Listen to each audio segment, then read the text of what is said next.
જય માતાજી, જય દશામાં સ્વાગત છે આપણી YouTube channel the best Gujarati વ્લોગમાં। તો આજના વિડીયોમાં આપણે દશામાની વ્રત કથાની વાતો કરીશું। તો વાર્તા સાંભળનાર બહેનો તેમજ માતાઓને મારા જય દશામાં। તો ચાલો હવે વાર્તાની શરૂઆત કરીએ। એ પહેલાં વિડીયોને એક લાઇક કરી દેજો, શેર કરી દેજો અને તમારા મિત્ર સાથે શેર કરી દેજો, જેથી કરીને તમારા અન્ય મિત્રો પણ આ વાર્તા સાંભળી શકે। તો ચાલો હવે વાર્તાની શરૂઆત કરીએ। આ વ્રત અષાઢ વદ અમાસના દિવસે લેવામાં આવે છે। સવારે નાહી ધોઈને વાર્તા સાંભળવી અને 10 દિવસ સુધી નકોરડા ઉપવાસ કરવા, અને જો નકોરડા ઉપવાસ ન થઈ શકે એકટાણું પણ કરી શકાય। માટીની સાંડળી બનાવી તેમનું પૂજન કરવું। 10મે દિવસે આ સાંડળી જળમાં પધરાવી 5 વર્ષ પૂરા થશે આ વ્રતનું ઉજવણું કરવું। ચાંદીની સાંડળી ઘડાવી સુપાત્ર બ્રાહ્મણને દાન આપવી। અષાઢ મહિનો આવ્યો એટલે કે દિવાસાનો દિવસ આવ્યો। ગામની સ્ત્રીઓ ભેગી મળી દશામાનું વ્રત કરવા માટે નદીએ નાહવા ગઈ। નદીને કાંઠે રાજાને રાજમહેલ હતો। ઝરૂખામાં બેઠેલી રાણી તેણે સ્ત્રીઓને જોઈ રાણીને પોતાની દાસીને બોલાવી કહ્યું, જા દાસી, પેલી સ્ત્રીઓ ત્યાં ભેગી મળી શું કરી રહી છે? દાસી તો તરત જ નદી કિનારે ગઈ ને બોલી, બહેનો, તમે આ બધા ભેગા મળી શું કરી રહ્યા છો? એક સ્ત્રી બોલી, બહેન, અમે દશામાનું વ્રત કરીએ છીએ। તો દાસી બોલી, આ વ્રત કેવી રીતે થાય? પેલી સ્ત્રી બોલી, 10 સૂતરના ચાટના લઈ 10 ગાંઠો વાળવી તથા ગાંઠોને કંકુના ચાંદલા કરવા। આ વ્રત કરવાથી શો લાભ થાય? આ વ્રત કરવાથી નિર્ધનને ધન મળે, સંતાનનું સુખ મળે। દાસી તો બધું જાણી લઈ રાણી પાસે આવી અને દશામાની વ્રતની વાત કરી। રાણીબા તો આ સાંભળી પ્રભાવિત થઈ ગયા। તેમણે પોતે મનોમન નક્કી કરી લીધું કે પોતે દશામાનું વ્રત કરશે। રાતે સૂતી વખતે રાણીએ આ વાત રાજાને કરી। રાજાએ વ્રત કરવાની ચોખ્ખી ના પાડી દીધી અને ઉપરથી તેણે સંભળાવી દીધું કે તારે વળી શેની ખોટ છે? ધન, દોલત, સુખ, સાહેબી, રાજપાટ, સંપત્તિ બધું જ છે, તો પછી વ્રત શા માટે કરવું જોઈએ? રાજા અહંકાર ભર્યા વચનો સાંભળી દશામાં કોપાયમાન થયા। આખા રાજ્યમાં ફરી વળ્યા। વહેલી સવારમાં આખા નગરમાં અંધાધૂષ ફેલાઈ ગયો। ભંડાર અને કોઠાર પણ ખાલી થઈ ગયા। રાજ્યની પ્રજા શિથિર હાલતમાં થઈ ગઈ। રાજા રાણી તો હાથે પગે ચાલી નીકળ્યા। ચાલતા ચાલતા તેઓ ગામને પાદરે આવ્યા। એક વાડીમાં ગયા। તેઓ થાક્યા પાક્યા ત્યાં આરામ કરવા બેઠા તો આખી વાડી ફૂલોથી સુકાઈ ગઈ। રાજા રાણી ત્યાંથી ચાલી નીકળ્યા અને સાથે બંને કુરો પણ હતા। ચારેય જણા ચાલતા ચાલતા રાણીની બહેનપણીના ઘરે આવ્યા। રાજકુરોને ખૂબ ભૂખ લાગી છે એટલે રાણીએ બહેનપણીને પાસે ખાવાનું માગ્યું। એટલે તે ખીજાઈને બોલી, જા રાણ, ભિખારણ, મારા રાજ્યમાં આવી બટકું રોટલો માગતા લાશ શરમ નથી આવતી? આવા બેન સાંભળી તેઓ ત્યાંથી આગળ વધ્યા। રસ્તામાં એક વાવ આવી અને બંને કુરોને ખૂબ તરસ લાગી હતી એટલે તેઓ પાણી પીવા વાવમાં ગયા કે દશામાના કોપના કારણે તેમને વાવમાં ખેંચી લીધા। આ જોઈ રાજા રાણી કલ્પાન કરવા લાગ્યા। રાજા ખાતરી થઈ ગઈ કે નક્કી આ બધું દશામાના વ્રતનું અપમાન કરવાના કારણે જ થયું છે। રાજા મનથી ખૂબ જ પછતાવો થયો। તેમણે રાણીને આશ્વાસન આપતા કહ્યું, કલ્પાંત ન કરો રાણી, જેમણે કુરો આપ્યા હતા તેમણે લઈ લીધા।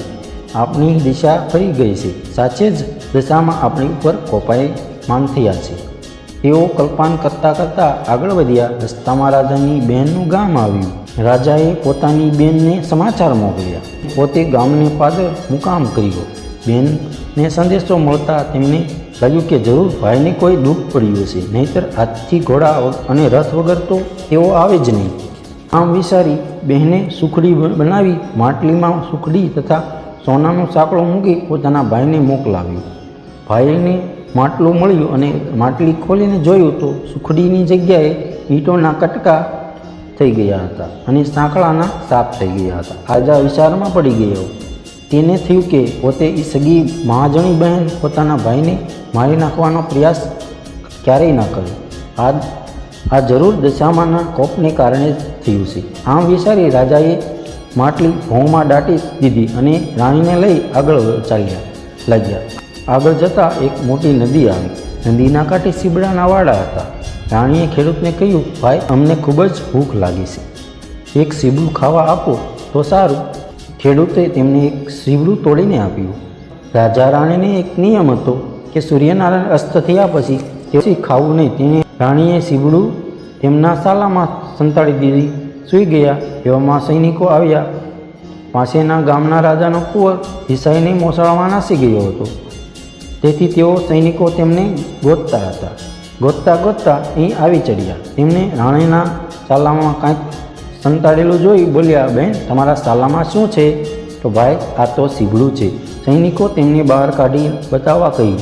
રાણીએ તો સાલામાંથી સીવડું બહાર કાઢ્યું, પણ દશામાના કોપને કારણે તે સીવડું કુંવરનું માથું બની ગયું. આ જોઈ સિપાહીઓ ખૂબ ગુસ્સે થયા ને બોલ્યા, તમે જ રાજાના કુંવરને મારી નાખ્યો છે. આમ બોલીને તેમણે દોરડાથી બાંધી પોતાના રાજ્યમાં લઈ ગયા. રાજાએ પણ ગુસ્સે થઈ વગર વિચારે તેમને કેદખાનામાં પૂરી દીધા. આમ રાજા રાણી જેલમાં દુઃખના દિવસ પસાર કરવા લાગ્યા. સમય જતાં વાર લાગતી નથી. તેમાં અષાઢ મહિનો આવ્યો અને દિવાસાનો દિવસ આવી ગયો. રાણીએ કારાવાસમાં દશામાનું વ્રત કરવાનું શરૂ કર્યું.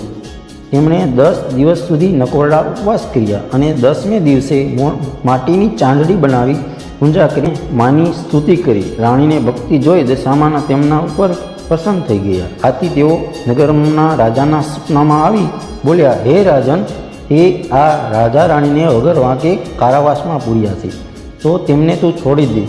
તારો કુંવર સવાર થતાં જ ઘરે આવી જશે. સવાર થતાં રાજાએ ઉઠીને જોયું તો કુંવર ઘેર આવી ગયો હતો. આથી રાજાએ જાતે જ જઈને પહેલાં રાજા રાણીને કેદખાનામાંથી મુક્ત કર્યા અને તેમની માફી માગી. પછી સારા વસ્ત્ર પહેરાવી તેમને માન સન્માન સાથે વિદાય કર્યા. હવે રાજા રાણીને લાગ્યું કે આપણી વધતી દિશાઓ લાગી છે, ચાલો આપણે ઘેર જઈએ. તેઓ ચાલતા બહેનના ગામને પાદર આવ્યા. રાજાએ ત્યાં જઈને પેલું માટલી ખોદીને કાઢી અને ઉગાડી તો જોયું તો સરસ મજાની સુખડી અને સોનાનું સાંકળું હતું. રાજા રાણી સુખડી અને સાંકળું લઈ વાવ પાસે આવ્યા. ત્યાં દશામાં એમના બંને કુંવરોને લઈ ઊભા હતા. રાજા રાણી આવ્યા એટલે તેમના કુંવર તેમને સોંપી દીધા. દશામાં પોતે અસલ સ્વરૂપમાં પ્રગટ થઈ અને તેમને આશીર્વાદ આપ્યો અને કહ્યું, હવે તમારી વળતી દિશા થઈ છે, તો તમે વ્રતનો મહિમા સમજો અને રાજ્ય સંભાળી લો. રાજા રાણી દશામાના શરણમાં ઢળી પડ્યા અને માફી માંગી. રાજા રાણી અને કુંવર ત્યાંથી ચાલી નીકળ્યા અને જે બહેનપણીએ વહેલા જાકારો દીધો હતો એ રાજા રાણીને ઓળખી રેટી પડ્યા અને બોલી, બહેન બહુ દિવસ પછી આવી, આજે તો તમને નહીં જવા દઉં.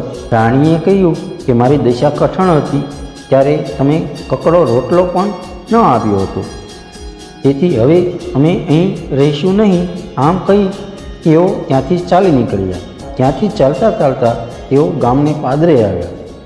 વાડીમાં આવ્યા. સુકાઈ ગયેલી વાડી તેમના આવવાથી લીલીછમ થઈ ગઈ.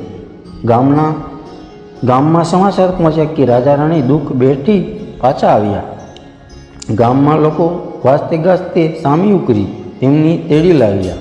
તેઓના રાજ્યમાં પહેલાં જેવું સુખ થઈ. રાજા રાણીએ 5 વર્ષ સુધી દશામાનું વ્રત કર્યું. પછી 5 વર્ષ પૂરું કરી તેમનું ઉજવણું કર્યું. હે દશામાં, તમે જેવા રાજા રાણીને ફળ્યા તેવા આ વ્રત કરનાર, કથા વાંચનાર ને સૌને ફળજો. તો બોલો જય દશામાં. તો બોલો દશામાત કી જય.